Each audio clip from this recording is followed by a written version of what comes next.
Hello CA inter students, நீங்க வந்து தமிழில் பார்த்துருப்பீங்க. ப்ரிலிமினரி சாப்டர் அதெல்லாம் யூனிட் 1. அதுல வந்து அந்த சாப்டரே ஃபுல்லா டெஃபினிஷனா இருக்குது சார். நாங்க என்ன பண்ணணும்? இந்த சாப்டர் டெஃபினிஷன் படிக்கணுமா வேணாமா? ரொம்ப தொல்லையாவே இருக்குது சார். என்ன பண்ணணும்னே தெரிய மாட்டேங்குது சார். எப்படி அந்த ப்ரிலிமினரி சாப்டர் அப்ரோச் பண்ணணும்னே தெரிய மாட்டேங்குது சார். நான் first of all preliminary chapter அதுதான் பேசிக்கான ஃபண்டமெண்டலான ஃபவுண்டேஷனான சாப்டர். ஓகே கைஸ், நான் அந்த சாப்டரில் இருந்து கொஸ்டின் வருமா அப்படின்னு கேட்டீங்கன்னா கொஸ்டின் வரதுக்கு வாய்ப்பு ரொம்ப கம்மி. ஆனா 4 மார்க் வர கொஸ்டின்ஸ் வரலாம். அந்த 4 மார்க் வர கொஸ்டின் வரலாம்னு சொன்னா 4 மார்க் வர வரதுக்கு உண்டான வாய்ப்பு one sort of descriptive question, that is case study question can be asked, or mainly they can focus on MCQ. So first எனக்கு ஒரு விஷயம் சொல்லணும். ப்ரிலிமினரி சாப்டர்னா ஒண்ணுமே இல்லடா, 2 விஷயம் தான் அந்த சாப்டர்ல இருக்குது. ஃபர்ஸ்ட் 2 விஷயம். ஒன்னு வந்து அப்ளிகபிலிட்டி. companies act யாருக்கெல்லாம் applicable, and second thing is definition. You have around 92 to 93 definitions இருக்குது. இந்த definitions எல்லாம் விழுந்து விழுந்து விழுந்து விழுந்து பை ஹார்ட் பண்ணணுமா? இதான் இந்த thumbnail-உடைய கம்ப்ளீட் ஆன்சர். அது படிக்கணுமா வேணாமா? S or no? ஸ்கிப் பண்ணாம பாருங்க. Answer will be there in end. Now first of all, இந்த சாப்டர் படிக்கிறவங்களுக்காக எனக்கு ஒரு விஷயம் சொல்லணும். applicability of companies act 2013 பத்தி 2 விஷயம் நான் வேகம் சொல்லிடுறேன், so that it will help the students who are studying this chapter also, which will really help them. So in the applicability of companies act சொல்லும்போது companies act is applicable to partnership act யாருக்கு applicable? Partnership. LLP act யாருக்கு applicable? LLP. Contract act is applicable for all the people who are entering into contract. Companies act is applicable to அதே மாதிரி companies act is applicable to companies. ஆனால் சின்ன ஒரு வித்தியாசம் இருக்குது. It is applicable to banking company, insurance company, generation or supply of electricity company, special act company, etc. So இங்க வந்து BIG அப்படின்னு போட்டுக்கலாம். It's a code. Banking, B for banking, I for insurance. Sorry, இப்படி தானே வரும், இங்க தானே B வரும். B, then you have I, then you have G.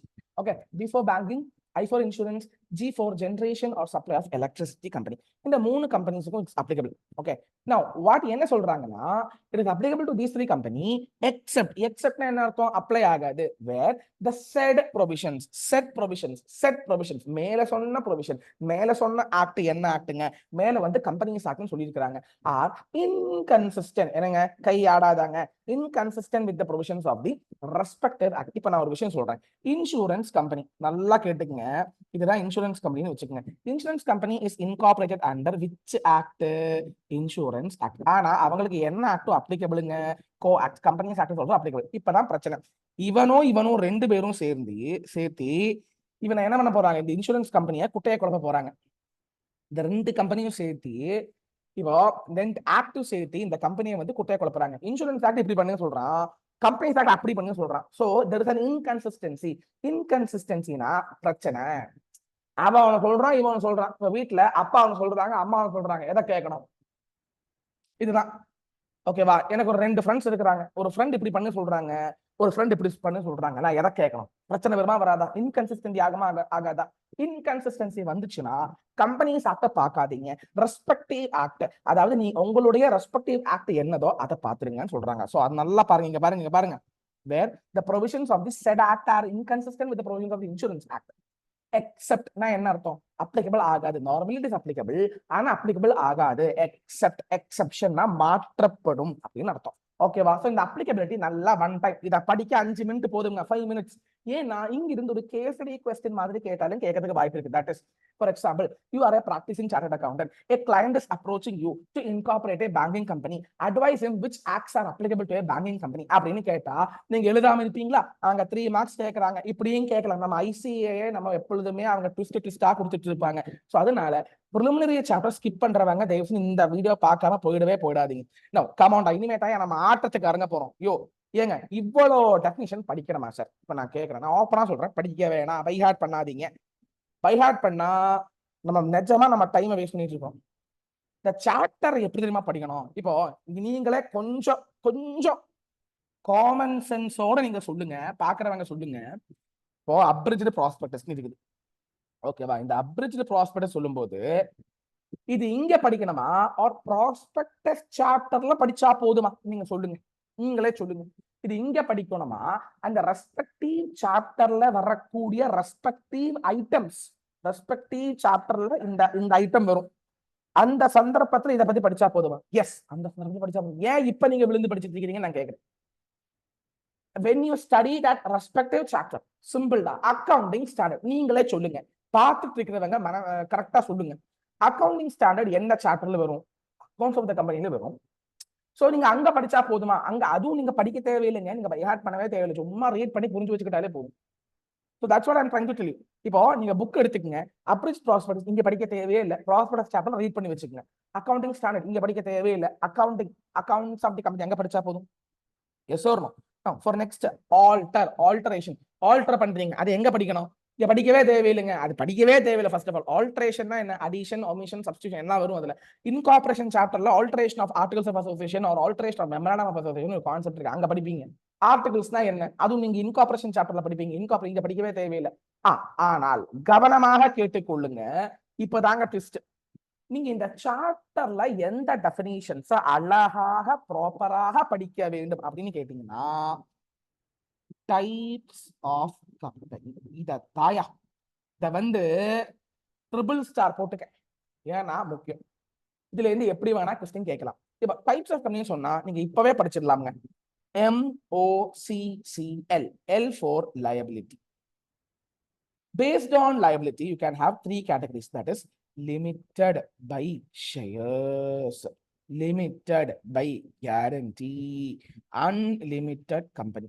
இதுடைய மூணு டெஃபினிஷனும் படிச்சு வச்சிருங்க. டெஃபினிஷன் சொல்லும் போது சார் நாங்க அப்படியே படிக்கலாமா சார்? ஆன்சர் அப்படியே படிக்கலாம் வேணும். ஆனா நீங்க அப்படியே படிச்சீங்கன்னா பைஹார்ட் பண்ணா மூளையில நிற்கவே நிற்காது. ஏங்க பைஹார்ட் பண்ணுங்க? அது 2 டைம்ஸ் படிச்சுடுங்க. 2 டைம்ஸ் படிச்சு 2 டைம்ஸ் ரீட் பண்ணிட்டீங்கன்னா ஆட்டோமேட்டிக்கலி ஐசிஏ லாங்குவேஜ் வந்துருமுங்க. நீங்க ஏன் பயந்துட்டு இருக்கீங்க? நான் கேட்கறேன். நெக்ஸ்ட் C4 ரொம்ப முக்கியம். கேபிட்டல். இதுல வந்து based on capital you have listed and unlisted.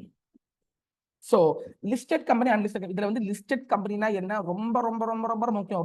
ஒரு ரூல் இருக்குது, அந்த ரூல் படிச்சு வச்சிருங்க. பிகாஸ் ஒரு டைம் எக்ஸாம்ல 4 மார்க்ஸ் கேஸ்டி கேட்டிருக்கான். அதனால தான் சொல்றேன், இந்த சாப்டர் வந்து ரொம்ப ஆபத்தான சாப்டர். ஏன்னா அசால்ட்டா விட்டுட்டு போயிட்டீங்கன்னு வைங்க, மரணாடி கொடுத்துருவான். அதனால தான் சொல்றேன். நெக்ஸ்ட் கண்ட்ரோல்னு சொல்லும் போது ரொம்ப முக்கியம்டா. Holding, subsidiary, associate. ரொம்ப இப்பதான் சொன்னேன், இந்த அசோசியேட் கம்பெனி படிக்க வேண்டுமா? படிக்க வேண்டும். ஏன்னா கேஸ்டி கொஸ்டின் கேட்பாங்க. டைப்ஸ் ஆஃப் கம்பெனி வந்து ரொம்ப ரொம்ப முக்கியம். ஏன்னா இது வந்து நிறைய பேர் ஃபவுண்டேஷன் ஆல்ரெடி படிச்சிருப்பீங்க. இந்த சாப்டர் பேசிக்கலி என்னது கேட்டீங்கன்னா, ஃபவுண்டேஷன் ரூட்ல வந்தவங்களுக்கு இந்த சாப்டர் வந்து லெட்டு மாதிரி, பூந்தி மாதிரி. ஏன்னா ஆல்ரெடி படிச்சுட்டு தான் வந்திருக்காங்க. ஃபவுண்டேஷன் ரூட் வந்தவங்க இந்த சாப்டர் வந்து 1.5 மணி நேரத்துல படிச்சு முடிச்சிடலாம். டைரக்ட் என்ட்ரி ரூட்ல வந்தவங்க பயந்துக்கவே வேணாம், 2 மணி நேரம் 2.5 மணி நேரத்துல படிச்சு முடிச்சிடலாம். அண்ட் 2.5 மணி நேரம் படிச்சிட்டீங்கன்னா நீங்க 4 மார்க் கொஸ்டின் வந்துடும். ஒரு MCQ 1 or 2 MCQ வரதுக்கு ரொம்ப ரொம்ப வாய்ப்புகள் இருக்குது. நெக்ஸ்ட் அதர் கேட்டகரின்னு சொல்லும்போது you have government company, then you have dormant company, but dormant company is not there for you to learn now. அது வந்து ஃபைனல் போர்ஷன். கவர்மெண்ட் கம்பெனி ரொம்ப முக்கியமா வரும். ஃபாரின் கம்பெனி டெஃபினிஷன் ரொம்ப முக்கியம், அதை படிச்சு வச்சுக்கோங்க. You have one more company, Section 8 company. Section 8 company இங்க படிக்க தேவையில்லை, ஏன்னா நீங்க இன்கார்பரேஷன் சாப்டர்ல படிப்பீங்க. ஓகேவா? அதை விட்டுருங்க. சோ இங்க அதர் கேட்டகரியில கவர்மெண்ட் கம்பெனி, ஃபாரின் கம்பெனி படிச்சு வச்சுக்கோங்க. பேஸ்ட் ஆன் மெம்பர்ஸ் தாயா ரொம்ப ரொம்ப ரொம்ப ரொம்ப ரொம்ப ரொம்ப ரொம்ப முக்கியம். ஏன்னா public company, private company, OPC company and small company. Can I tell you a very small tip? OPC company இங்க படிக்க தேவையில்லை, it comes under incorporation chapter. ஆனா small company ரொம்ப முக்கியம், இங்க படிக்கணும். private company ரொம்ப முக்கியம், படிக்கணும். public company ரொம்ப முக்கியம், படிக்கணும். இப்போ ஒரு சின்ன ஒரு விஷயம் நான் சொல்லி தரேன். யாரெல்லாம் இதை வரைஞ்சு போடல தயவு செஞ்சு ஒரு வரைஞ்சு போட்டுங்க. ஒரு டேபிள் மாதிரி ஒரு பேப்பர்ல ஒரு A4 ஷீட் எடுத்துக்கங்க. நான் சொன்ன அதை வரைஞ்சு போட்டுட்டு preliminary சாப்டர் கூட நீங்க அட்டாச் பண்ணி வச்சுக்கோங்க. ஸோ தட் படிக்கிறதுக்கு ரொம்ப ஈஸியாக, சுலபமாக, கடினம் இல்லாம இருக்கும். ஓகேவா? நான் என்ன பாருங்க தயவு செஞ்சு, பிரைவேட் கம்பெனிக்கு 2 வெரைட்டி இருக்குதுங்க. ஒன்னு வந்து OPC, ஒன்னு வந்து ஸ்மால். ஸோ தயவு செஞ்சு யூ ஹேவ் ஒன்லி 2 கேட்டகரிஸ். ஒன்னு வந்து பப்ளிக், ஒன்னு வந்து பிரைவேட். பிரைவேட்டுக்குள்ளேயே OPC இருக்கின்றது, ஸ்மால் கம்பெனி இருக்குது. இதுல வந்து ஸ்மாலும் OPC ரெண்டுமே ஆபத்து. ஏன்னா கொஸ்டின் கேட்பான், படிக்காம போயிடாதீங்க. அதான் ரொம்ப சிம்பிளான கான்செப்ட். ஆனா எக்ஸாம் பொறுத்த மட்டும் ரொம்ப நல்லாவே கேட்கக்கூடிய ஒரு மிக முக்கியமான 2 விஷயங்கள். சோ படிக்காம போயிடாதீங்க. இப்போ நெக்ஸ்ட் ஆடிட்டிங் ஸ்டாண்டர்ட். இங்க படிக்க தேவையில்லைங்க. ஆடிட்டிங் ஸ்டாண்டர்ட் எல்லாம் விழுந்து படிப்பீங்களா? யார வச்சு? ஆத்தரைஸ்டு கேபிட்டல் உங்களுக்கே தெரியும், படிக்க தேவையே இல்லை. போர்ட் ஆஃப் டைரக்டர்ஸ் படிக்க தேவையே இல்லை. பாடி கார்பரேட்னா என்ன கண்டிப்பா கேட்பான். Body corporate definition 2 times read பண்ணி வச்சிருங்க. MCQ MCQ books and paper accounts of company படிச்சிருவீங்க, books of accounts of company படிச்சிருவீங்க. ஒரு சின்ன டிப் தரேன், சாமி மந்திர சாமி சாமி அது மட்டும் நீங்க படிச்சுக்கீங்க. ஏன்னா S4 SAMI, I for item of cost, A for assets and liability, M for money received and money expended, S for sales and purchases. SAMI simple. படிச்சு முடிச்சுட்டோம்யா. இப்படி படிங்கயா, ஸ்மார்ட்டா படிங்கயா. நீங்க என்ன பண்ணிட்டு இருக்கீங்க? பிரான்ச் ஆஃபீஸ் தான் படிக்க தேவையில்லை, கால்ட் அப் கேபிட்டல் படிக்க தேவையில்லை. ஏயா சும்மா சார்ஜ் சாப்டர்ல படிச்சிருக்கீங்க, இப்ப விட்டுருங்க. சார்ட்டர்ட் அக்கௌண்ட் ஏங்க, சார்ட்டர்ட் அக்கௌண்ட்னா யாரு? ஆடிட்டிங் சாப்டர்ல படிப்பீங்க. இப்பெல்லாம் இது படிக்கவே படிக்காதீங்க, விட்டுருங்க. சிஓஓ சிஎஃப்ஓ எல்லாம் வேணவே வேணாம். கம்பெனி டெஃபினிஷன், யோ கம்பெனி டெஃபினிஷன்ல படிச்சு என்ன பண்ண போற? நான் கேட்கறேன். கம்பெனி டெஃபினிஷன்லாம் படிக்கவே வேணாம், விட்டுருங்க. Next, company limited by share. இப்ப சொன்னேன், limited by guarantee, limited by share ரொம்ப முக்கியம். ஏன்னா அது வந்து டைப்ஸ் ஆஃப் கம்பெனில வந்துரும். கான்ட்ரிபியூட்டரி சரி ரீட் பண்ணி வச்சுக்கோங்க, பிரச்சனை இல்லை. கண்ட்ரோல்லாம் என்ன, அது இம்பார்ட்டன்ட், படிச்சு வச்சிருங்க. டிபெஞ்சர்னா என்ன, இங்க படிக்க தேவையில்லை. ஏன்னா ஷேர் கேபிட்டல் டிபெஞ்சர் தான் படிச்சிருக்கீங்க, நோட் பண்ணி வச்சுக்கோங்க. நெக்ஸ்ட், டைரக்டர்னா யாரு? யோ அதெல்லாம் ஏன் விழுந்து படிச்சுட்டு இருக்கீங்க? டிவிடெண்ட்னா என்ன? You will study in account, you will study in dividend chapter. டாக்குமெண்ட்னா என்ன? You will study in incorporation chapter. இன்கார்பரேஷன்ல சைனிங் ஆஃப் டாக்குமெண்ட்ஸ் அப்படின்னு ஒரு கான்செப்ட் இருக்குது, அங்க நீங்க படிச்சுக்கலாம். எம்ப்ளாயி ஸ்டாக் ஆப்ஷன்னா என்ன? Employee stock option share capital டிபெஞ்சர்ங்கிற சாப்டர்ல படிப்பீங்க, விட்டுருங்க.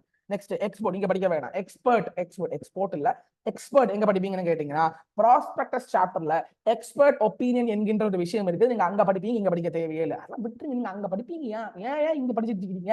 அங்க போகும்போது நல்லா எடுத்து படிச்சுக்கீங்க, அவ்வளவுதான். ஃபினான்ஷியல் ஸ்டேட்மெண்ட்னா என்ன? அது ரொம்ப முக்கியமான டெஃபினிஷன், ரொம்ப எக்ஸாமுக்கு ரொம்ப ரொம்ப மிக முக்கியமா கேட்கறதுக்கு வாய்ப்புகள் இருக்குது. அது வந்து அக்கௌண்ட்ஸ் ஆஃப் கம்பெனில ஃபினான்ஷியல் ஸ்டேட்மெண்ட்னா என்ன? சும்மா ஒண்ணுமே இல்லடா, balance sheet, P&L account, cash flow statement, changes in equity, notes forming integral part, explanatory notes and notes forming integral part of the financial statements. இங்க ரொம்ப முக்கியமான ஒரு விஷயம் என்னன்னா, இதுதான் முக்கியம். ஏன்னா ஸ்டார்ட் அப் கம்பெனி, அதாவது government company, small company, start up companies எல்லாம் கேஷ் ஃப்ளோ ஸ்டேட்மெண்ட் ப்ரிப்பேர் பண்ண தேவையில்லை.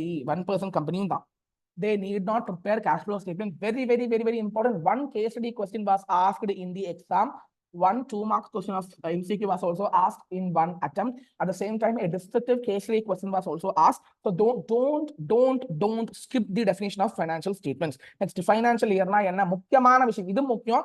அக்கவுண்ட்ஸ் ஆஃப் தி கம்பெனில படிச்சிருவீங்க, ஆனா இங்க படிச்சாலும் பிரச்சனை இல்லை, முக்கியம். ஃப்ரீ ரிசர்வ் ரொம்ப முக்கியம். நீங்க டிவிடெண்ட் சாப்டர்ல படிப்பீங்க, ஆனாலும் ஃப்ரீ ரிசர்வ்னா என்ன? Reserve as per the audited balance sheet, the reserve which can be used for distributing dividend. அதுதான் பேசிக்கான purview. global deposit receipt இங்க படிக்க தேவையில்லை, இங்க படிக்க தேவையில்லை. ஏன்னா you will study in process chapter. Government company ரொம்ப ரொம்ப ரொம்ப ரொம்ப ரொம்ப ரொம்ப ரொம்ப ரொம்ப முக்கியம். நீங்க ஆல்ரெடி சொன்னேன், அதர் கேட்டகரிஸ்ல கவர்மெண்ட் கம்பெனி படிச்சிருக்கீங்க சொன்னேன். ஹோல்டிங் கம்பெனி ரொம்ப முக்கியம், படிக்கணும். issued capital ஏங்க அது படிச்சாலும் சரி படிக்கலாம்னு சரி. கீ மேனேஜரல் பர்சன், நீங்க வந்து நான் சொல்லுவேன்னா ஒன் டைம் ரீட் பண்ணி வச்சுக்கோங்க. MCQ வந்தாலும் வரலாம், வேற பிரச்சனை ஒண்ணுமே வராதுங்க, விழுந்து படிக்காதீங்க. Listed company very important. Because listed company பொறுத்த மட்டும் இந்த விஷயம் ரூல் நம்பர் 2A சொல்லுவாங்க. இது வந்து கண்டிப்பாக கேட்கறதுக்கு உண்டான வாய்ப்புகள் இருக்குது. ஏன்னா ஒரு டைம் ஆல்ரெடி எக்ஸாம்ல ஒரு அழகான 5 மார்க்ஸ் கொஸ்டின் கேட்டிருந்தாங்க, தயவு செஞ்சு மறக்காதீங்க. மேனேஜர்னா என்ன, மேனேஜிங் டைரக்டர்னா என்ன, எல்லாம் வேணாயா சும்மா. ஆனா இது கேட்கறதுக்கு வாய்ப்புகள் இருக்குது. What are the powers of managing director? Please read this 2 times. Okay, now மெம்பர்னா யாரு அது தெரியும் உங்களுக்கு, சும்மா ரீட், ஒன்லி ரீடிங், இதெல்லாம் ஒன்லி ரீடிங். மெமராண்டம்னா என்ன? மெமராண்டம்னா என்ன? ஃபவுண்டேஷன் பசங்க படிச்சிருக்காங்க, ஆனா இன்கார்பரேஷன் சாப்டர் படிப்பீங்க, இங்க விட்டுருங்க. Incorporation chapter. நெட்வொர்க் வெரி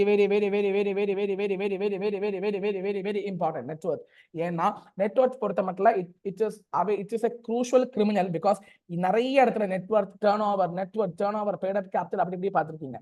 நெட்வொர்க்னா என்ன, டர்ன்ஓவர்னா என்ன, பெய்ட் அப் கேபிட்டல்னா என்ன, அதை பத்தி சின்ன ஒரு வீடியோ நான் ஆல்ரெடி போட்டிருக்கேன் என் சேனல் எல்லா வீடியோ போட்டிருக்கேன், எடுத்து பாருங்க தயவு செஞ்சு. சும்மா எங்கட வந்து டவுட் கேட்காதீங்க, ஆல்ரெடி இருக்குதுங்க. நெக்ஸ்ட், நோட்டிபிகேஷன் தேவையில்லை, ஆஃபீஸர் தேவையில்லை. Officer in default very important.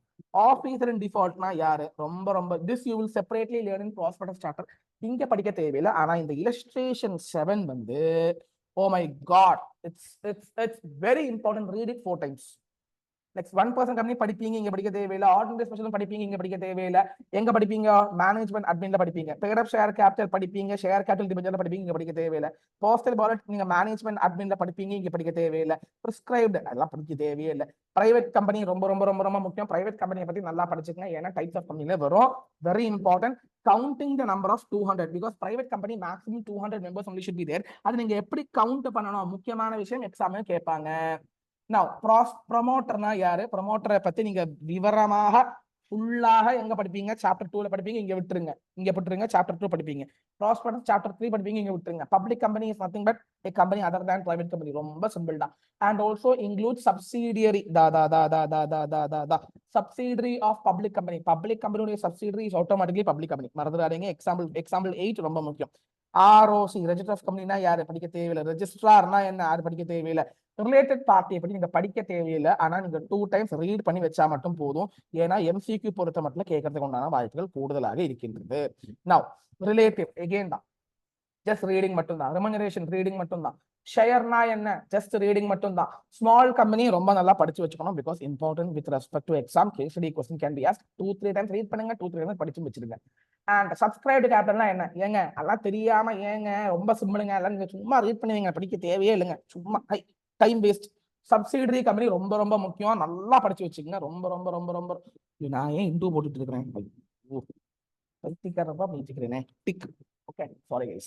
Now, sweat equity shares. You will study in chapter number 4, share capital. இங்கே விட்டுருங்க. Total voting power. அதுவும் நீங்க இங்க படிக்க தேவையில்லை. நீங்க chapter 7 ஆனா மேனேஜ்மெண்ட் அட்மின்ல படிச்சிருவீங்க, விட்டுருங்க. ட்ரைபுனல் படிக்க தேவையில்லை. டர்ன் ஓவர் ரொம்ப ரொம்ப ரொம்ப ரொம்ப முக்கியம். அன்லிமிட்டட் கம்பெனி ரொம்ப ரொம்ப ரொம்ப ரொம்ப முக்கியம். voting power முக்கியம் தான். அதுவும் படிக்கலாம் தேவையில்லை. chapter 7ல படிப்பீங்க. So are you able to getting an overall viewpoint of how to study definition? எனக்கு ஒரே ஒரு விஷயம் தான் சொல்லணும். First important thing is applicability படிச்சிருங்க. டெஃபினிஷன் எல்லா டெஃபினிஷன் இருந்து படிக்க தேவையே இல்லை. நான் இம்பார்ட்டன்ஸ் வந்து படிச்சு வச்சிருங்க. நான் எதை இம்பார்ட்டன்ஸ் சொல்லலையோ ஒன் டைம் சும்மா ஸ்டோரி மாதிரி ரீட் பண்ணி வச்சிருங்க. பிகாஸ் அந்தந்த ரெஸ்பெக்டிவ் சாப்டர் நீங்க நல்லா படிப்பீங்க. ஸோ அது அந்தந்த ரெஸ்பெக்டிவ் சாப்டர்ல படிக்கிறது நீங்க அந்த ரெஸ்பெக்டிவ் சாப்டர்ல படிச்சா போதும். பேலன்ஸ் விஷயங்கள் நான் இப்போ லீஸ்ட் இம்பார்ட்டன்ஸ் சொன்னதெல்லாம் ஒன் டைம் ரீட் பண்ணி வச்சிருங்க. ஏன்னா எம்சிக்யூ வந்தா அட்டாக் பண்ணணும். Hope you got an overall overview. இவ்வளோ டெஃபினிஷன், அதாவது இந்த பஞ்சதந்திரத்துல சொல்லுவான்ல, இவ்வளோ பெரிய மாத்திரையா சார், அதே மாதிரி இவ்வளோ பெரிய டெஃபினிஷன்ஸ் படிக்கணுமா சார்? வேண்டதை மட்டும் படிச்சு வச்சுக்குங்க. பேலன்ஸ் ரீட் பண்ணி வச்சிருக்குங்க. கொஞ்சம் விஷயங்கள் ரெஸ்பெக்டிவ் சாப்டர்ல படிப்பீங்க. இந்த மாதிரி கொண்டு போயிட்டீங்கன்னா பிரிலிமினரி சாப்டர் கடகடா என்று முடிக்கலாம். டெக்ஸ்ட் பேக் क्वेश्चन படிச்சு வச்சிருங்க. இம்பார்ட்டன்ட் ஆன எம்சிக்யூ பார்த்து வச்சுக்கோங்க. This is CA Seshadri signing off guys. நன்றி, வணக்கம். Keep supporting.